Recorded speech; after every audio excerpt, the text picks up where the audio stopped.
So I did a live stream recently, went on for a bit longer than I expected, went on for a total of 2 hours.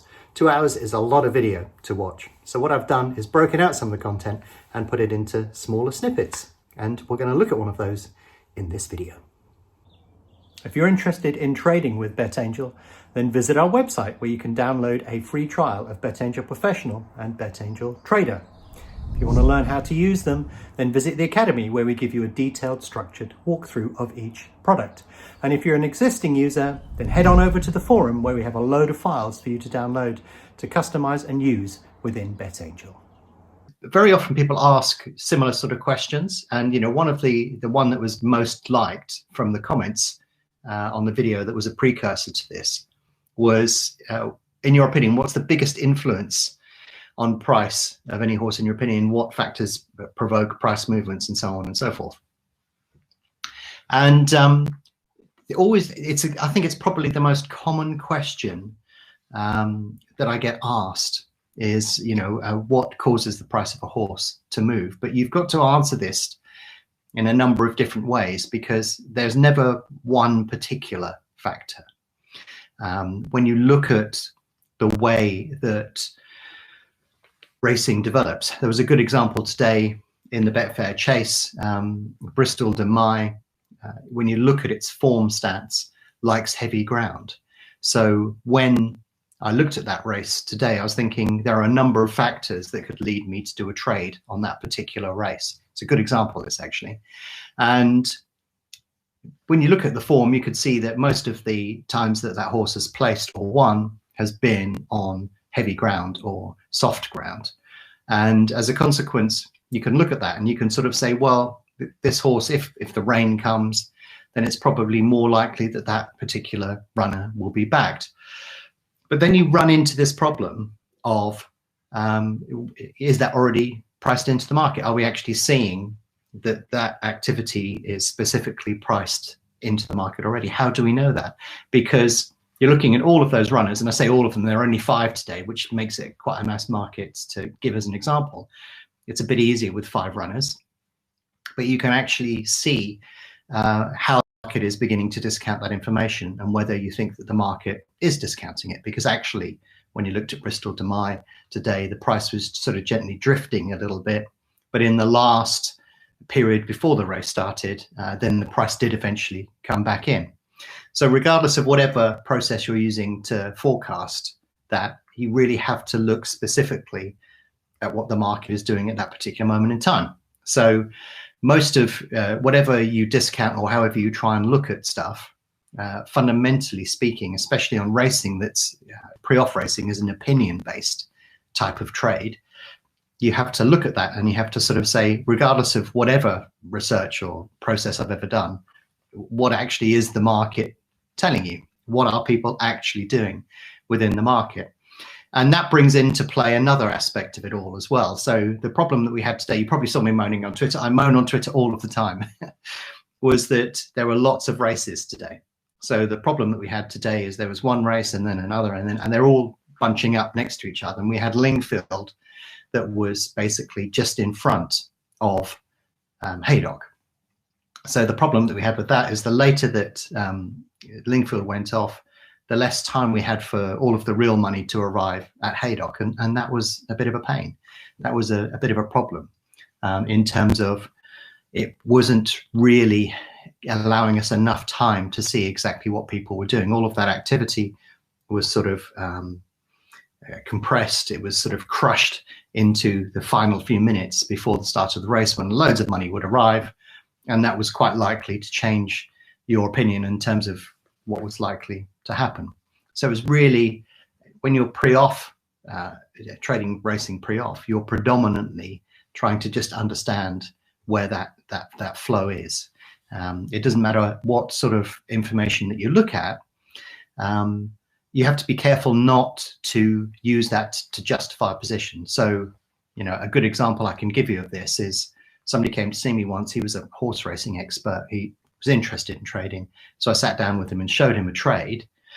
And what actually happened was he was going, oh, why are you backing that? And it's like, well, because I think it's going to be backed. And he gave me this long list of reasons as to why this horse couldn't win the race. And I'm going, regardless of all of those wonderful reasons that you've given me, everybody's backing it. And he's going, well, I would lay it. And it's like, no, you would lay it because you don't think it's going to win the race. But we're not concerned with that. We're primarily concerned with what's the opinion of the market at this moment in time. So predominantly, when I'm looking at the ladders, I'm looking for that money to come into the markets to form a true opinion. So regardless of whatever you think, then you have to trust what you see in front of you, what the market is predominantly showing you. So if you see something being heavily backed, you will see that some money comes into the market, the price sort of tends to wobble around a little bit, and then the price will jump down again. So you can see that there's pressure on the price to come down, and then you see it do it again, and then it wobbles around a bit, and then again, and then again. So you sort of think, well, okay, people are backing us, people like this. And then when that activity starts to dry up, when it gets weaker and weaker, you sort of think, well, that's gone far enough, and then the price is going to be heading back in the other direction. So you have to be, you have to look for indications as to what is going on, and you have to come up with some sort of idea as to how you think the market could play out. But the most important thing is looking for evidence that that is actually the case, because it could have been perfectly possible to make a correct judgment today on the fact that who was going to win the Betfair Chase, and that Bristol De Mai would like the ground and would probably perform better today. But ultimately, it was all down to what was the market doing at that particular moment in time. Was it discounted into the market? Are you seeing evidence that people are really going for that story or not? So you need to join in those two bits of information. So we had this runner the other day. I'm trying to remember. I can't remember which race it was on. I can see the graph. It's funny, I can see the graph in my head straight away, but it was incredibly heavily backed. And it came all the way from sort of 15s, 20s, all the way down to odds of 3. And at that point, it started to stall. So I was thinking, well, okay, the trade here is not for it to go plunging right through, because I can see that all of the activity has stopped. But I would expect the price to start heading back up again. But at that particular point, I jumped into the market, and as the price started to head up, they kept on backing it, and they kept on pulling it back down towards 3. So I ended up earning pretty much zero from that trade. I probably earned a small amount, but to all intents and purposes, a zero. And yet it had been backed in from a very high price to a much lower one. But I figured out I'd already missed the move already, and I was looking for the price to rebound in the other direction. But the fact is, it didn't happen. So you have to be careful about extrapolating trends. You have to be careful about extrapolating information, and you have to set up a series of things that you want to see before you will actively trade. But when you actively trade, then you have to understand if what you're seeing is what is actually, or what you think is going to occur, is actually occurring in the market. Because too many people pin their hopes on some system, some process or whatever, and then rather than seeing something that contradicts that, they just plow on ahead and sort of somehow think that they're better than the market. But I can assure you the market knows everything, even stuff that you don't know and that may transpire at some point after the event has settled. So you have to trust the market. You have to look at it and you have to say, well, you know what, this is what I thought isn't happening. So, either I've got it wrong or I'll change what I'm doing. But my advice to you is that you go into a market with a particular setup, you look for evidence of that, and if that doesn't exist, then you abandon that trade, or you wait for that opportunity somewhere else. You don't suddenly change your opinion, because it's a very hard thing to do.